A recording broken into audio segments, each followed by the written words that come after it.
먼저 이 시각 주요 뉴스입니다. 더불어민주당의 대선 경선 후보인 이재명 경기도지사가 인천을 방문해 인천 지역 공약을 발표했습니다. 제2인천의료원 건립과 경인 고속도로 지하화 등이 포함되어 있습니다. 인천시가 수도권 매립지로 반입하는 생활 폐기 물량이 1년 만에 30%가량 줄어들었습니다. 재활용 분리 배출이 는 효과로 보입니다. 김포시 통진읍에 코로나19 생활치료센터가 문을 열었습니다. 28일부터 석 달간 운영되는데요. 400명 정도를 수용할 수 있을 것으로 보입니다. 부천시가 오정 군부대 지역 도시개발 사업 진행을 앞두고 10월부터 토양 오염 조사를 시작합니다. 관련 소식 취재했습니다.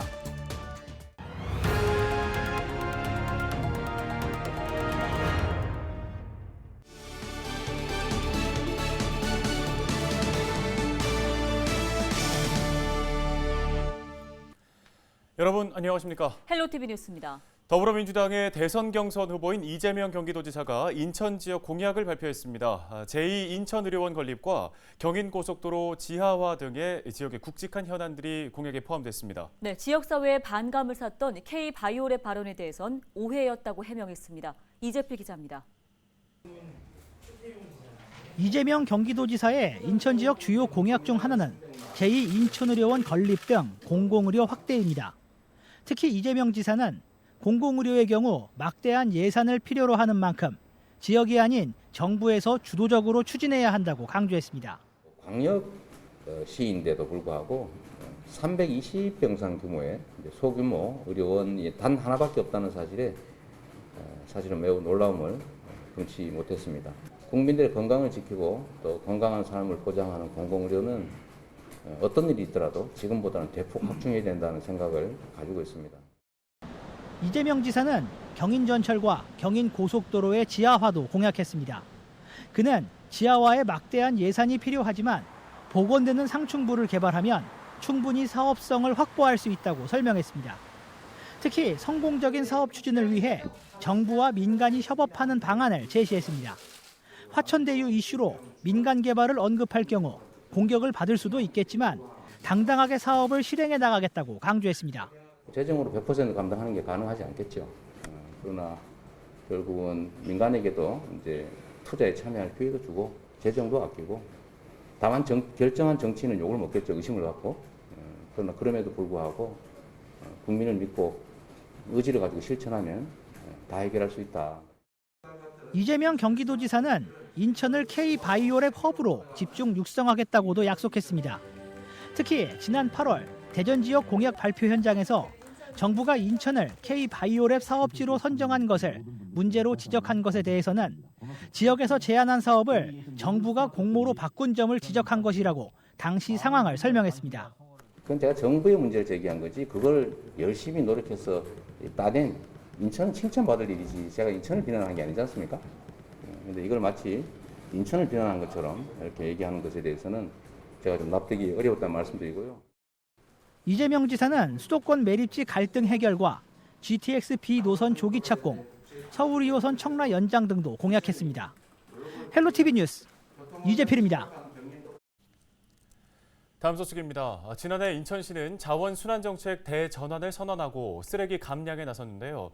일회용품 사용을 줄이고 재활용품 분리배출을 유도하는 등의 정책을 추진한 결과 현장에서는 쓰레기 배출량이 점차 줄어들고 있습니다. 네, 특히 인천시가 수도권 매립지로 반입하는 생활 폐기 물량은 1년 만에 30%가량 감소했습니다. 김진재 기자입니다.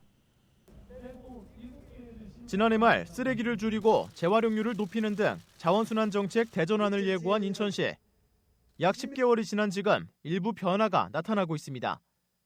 1월부터 8월 사이 인천 계양구가 소각장 등 폐기물 처리 시설로 배출한 생활 쓰레기 양입니다. 지난해 1,150톤가량 증가했던 쓰레기 배출량이 올해는 1,170톤가량 줄었습니다. 인천의 다른 지자체 역시 강화군과 옹진군을 제외한 8개 구에서 올해 쓰레기 배출량이 지난해보다 줄었습니다. 지난해부터 이어진 코로나19로 인해 배달 주문이 증가하면서 일회용품 사용은 오히려 더 늘어난 상황. 현장에서는 올해 분리배출 정책을 강화하면서 소각장과 매립지로 가는 생활 폐기물량이 줄어든 것으로 보고 있습니다. 분리배출 시설 설치 운영이라든지 재활용 전용 봉수라든지 이런 정책들을 펼치면서 재활용 가능 자원들이 일반 쓰레기로 배출되지 않고 실제로 인천 계양구의 경우 재활용 선별량은 생활 폐기물 배출량과 달리 지난해보다 270톤가량 더 늘었습니다. 이렇게 분리배출이 늘어나면서 인천시가 수도권 매립지로 반입하는 생활 폐기물 양은 대폭 줄었습니다.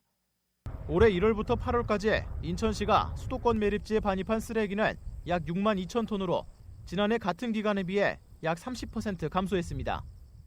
2020년도 저희가 독립선언하기 전하고 후를 대비해 봤을 때 실질적으로 저희 인천시에서 발생한 쓰레기 양은 약 한 2% 정도 줄어들었다라고 말씀드릴 수가 있는데요.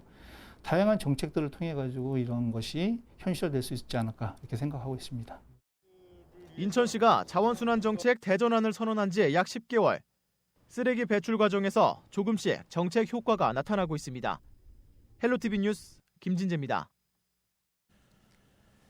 예, 다음은 코로나19 소식입니다. 수도권의 하루 확진자가 연일 1,000명대에 머물고 있습니다. 지난주 2,000명을 넘었던 것과 비교하면 다소 줄어든 것처럼 보이지만 주말 영향을 받는 주 초반 양상이라는 점을 감안해 보면 확산세가 꺾였다고 보기는 어렵습니다. 네, 취재 기자를 연결해 상황 들어보겠습니다.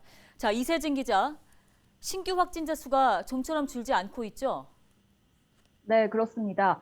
28일 기준 국내 신규 확진자는 모두 2,289명입니다. 전날보다는 94명 줄어들었지만 국내에서 코로나19가 발생한 이후 5번째로 큰 규모입니다.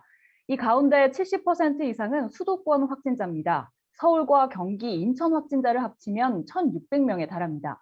이날 서울 확진자 수는 800명, 경기 확진자 수는 700명을 넘었습니다. 인천에서도 123명이 나왔습니다.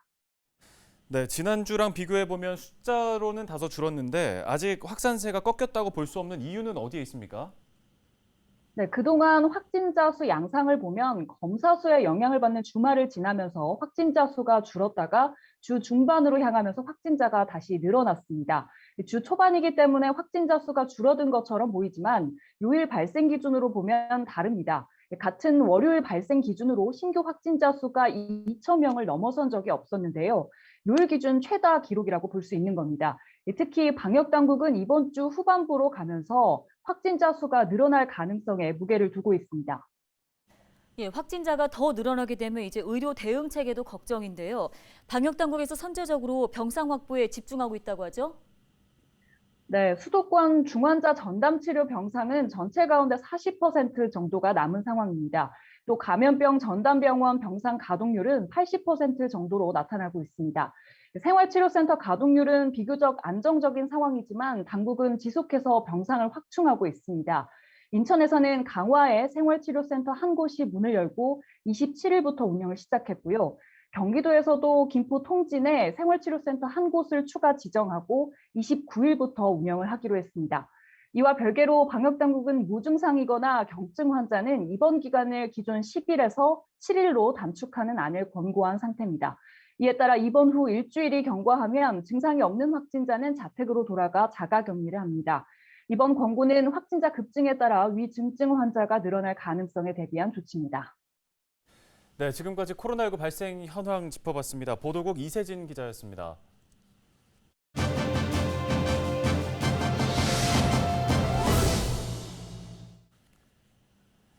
예, 추석 연휴의 여파로 신규 확진자가 전국적으로 연일 2,000명을 넘어서고 있는데요. 김경우 인제대 백병원 가정의학과 교수와 함께 코로나19 상황에 대해서 진단해 보겠습니다. 네, 교수님 안녕하십니까?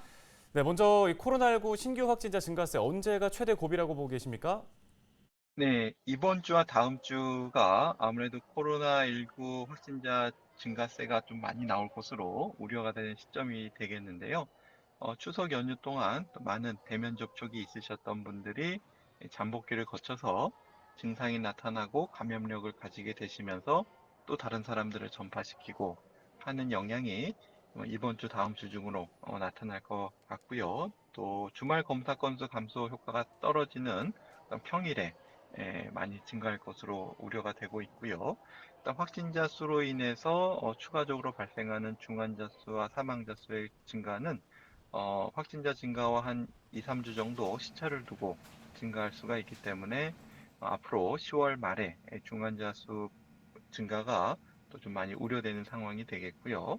또 이제 추석 연휴 여파에 이어서 임시 공휴일, 10월 초 중순에 또 대면 접촉이 또 증가하게 된다면 또 다시 한번 또 증가세가 우려되는 상황인데, 한 가지 좀 희망을 가질 수 있는 것은 전 국민들께서 예방접종을 적극적으로 참여해 주시고 있기 때문에, 물론 예방접종이 100% 감염을 차단해 주는 건 아니지만 그래도 증가폭을 좀 둔화시킬 수가 있고, 또 확진자 증가세를 어느 정도 안정적으로 관리할 수 있는 중요한 수단이 되기 때문에 이 예방접종의 효과가 어느 정도 나타날지 한번 또 희망을, 기대를 걸어봐야 될 것 같습니다. 예, 많은 우려에도 불구하고 국내에서 위드 코로나가 계획대로 추진될 것으로 보이는데요. 자, 미리 대비를 해야 할 것 같은데 어떤 준비가 필요할까요? 네, 일단 전 국민 백신 접종률을 최대한 높여서 접종하고 싶은 모든 분들이 접종을 하실 수 있도록 하는 것들이 필요하겠고요. 만약에 접종을 맞고 싶었는데 기다리다가 못 맞고 사회적 거리 두기가 완화돼서 코로나19에 감염이 되시게 되면 이제 안타까운 일이 될 수가 있기 때문에, 그리고 많은 분들이, 원하시는 분들이 맞으실 수 있도록 점진적으로 단계적으로 신중하게 완화하는 것이 필요하겠고요. 그리고 또 일부 접종 완료하신 분들을 중심으로는 어느 정도 대면 접촉이나 대면 소비 활동을 하실 수 있도록 하는 것은 어느 정도 가능하다고 생각하고 있습니다. 그리고 이제 접종을 완료하셨지만 또 고위험군 같은 경우에는 위중증 위험이 아직 남아있기 때문에 이분들에 대해서 어느 정도 3차 부스터샷 접종이 마무리된 이후에 우리가 사회적 거리두기를 완화하는 것이 고위험군에서의 위중증과 사망을 줄일 수 있는 중요한 방법이 될 수가 있기 때문에, 일단 그때까지 우리가 굉장히 신중하고 단계적으로 진행하면서 해외에 어떤 성공적인 사례들이 없는지 잘 모니터링하는 노력들도 같이 진행되는 것이 필요하겠습니다. 네, 관련 도움 말씀 잘 들었습니다. 지금까지 인제대 백병원 김경호 교수였습니다.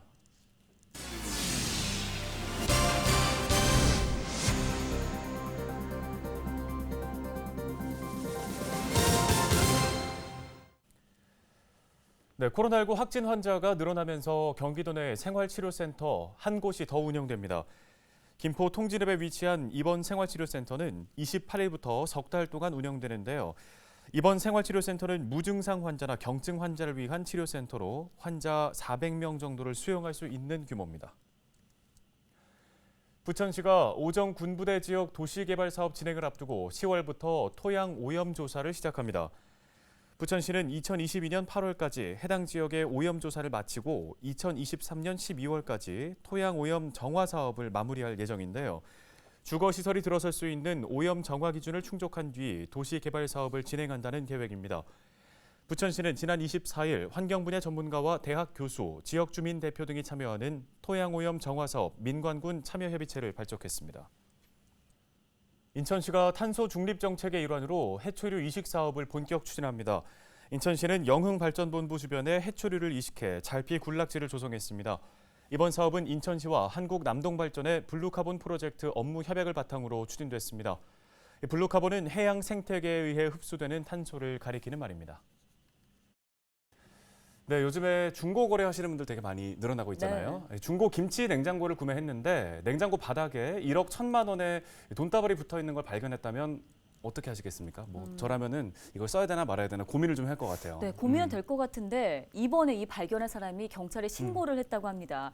경찰이 제주도에 배달된 김치 냉장고를 추적을 해봤는데요. 지난해 9월 사망한 서울의 60대 여성이 주인이었던 것으로 밝혀졌습니다. 네, 그러면 그 돈은 앞으로 어떻게 되는 겁니까? 네, 유족에게 이제 전해진다고 하는데요. 유실물법에 따라 습득자인 신고자에게 5에서 20%의 보상금이 지급된다고 하네요. 네, 살아있는 양심의 주인공, 결국에는 적지 않은 보상금을 또 받을 수 있게 될 것 같습니다. 앞으로는 중고품 살 때 또 바닥까지 잘 살펴봐야 될 것 같네요. 뉴스 마치겠습니다. 네, 고맙습니다.